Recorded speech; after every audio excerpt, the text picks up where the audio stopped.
Since the dawn of time, the introduction of desk jobs and the availability of delicious, high-calorie foods, people have been searching for a method to track calories. An app to make tracking calories as easy and simple as possible. Aha! MyFitnessPal. But how does this thing work? Well, let me show you. By the time you finish watching this video, you are going to be a calorie tracking whiz and probably just lose weight thinking about MyFitnessPal. Results may vary and I may have made that last part up. Tip number 1, ignore the exercise calories section. MyFitnessPal is a great app for tracking the food you are eating and popping a number out at the end of the day.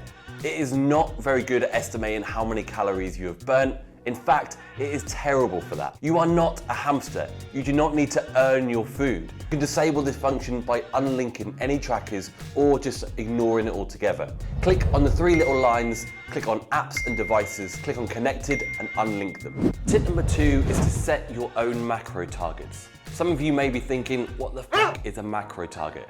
Your macro targets are the percentage of carbs, protein and fats you are eating within the day. The total number of calories you are consuming is the most important figure, but they could be made up of thousands of combinations of protein, carbs and fats.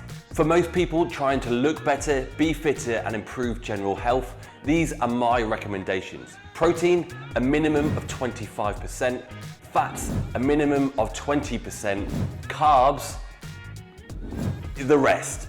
A day is never going to be made up of exactly these numbers, but it gives you a good starting point. Tip number 3, you will not be losing 2 pounds a week. When you first signed up to MyFitnessPal, you were asked a lot of questions. Age, height, weight, how much weight you would like to lose. Everyone always selects the highest amount possible, like they're ordering from a menu. I've got some bad news for you. You cannot choose how fast you're going to lose weight. I'm sorry.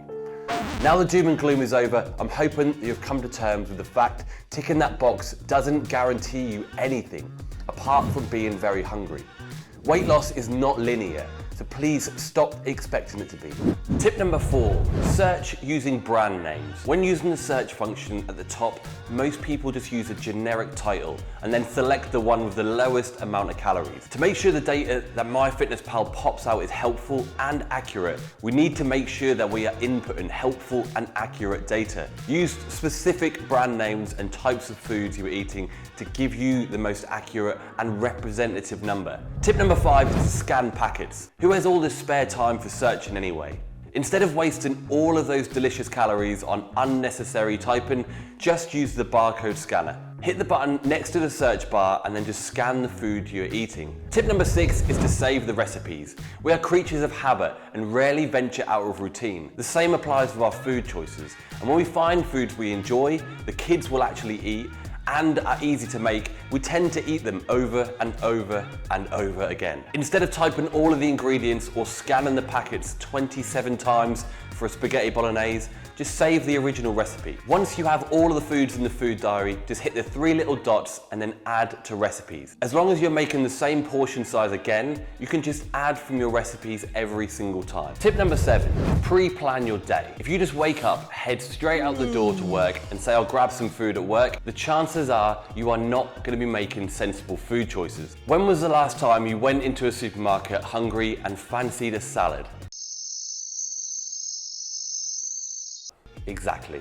Take some time at the end or the start of the week to pre-plan the next 7 days. Fill in as much detail as you can in advance to take the guessing game out of the equation and make life as simple as possible.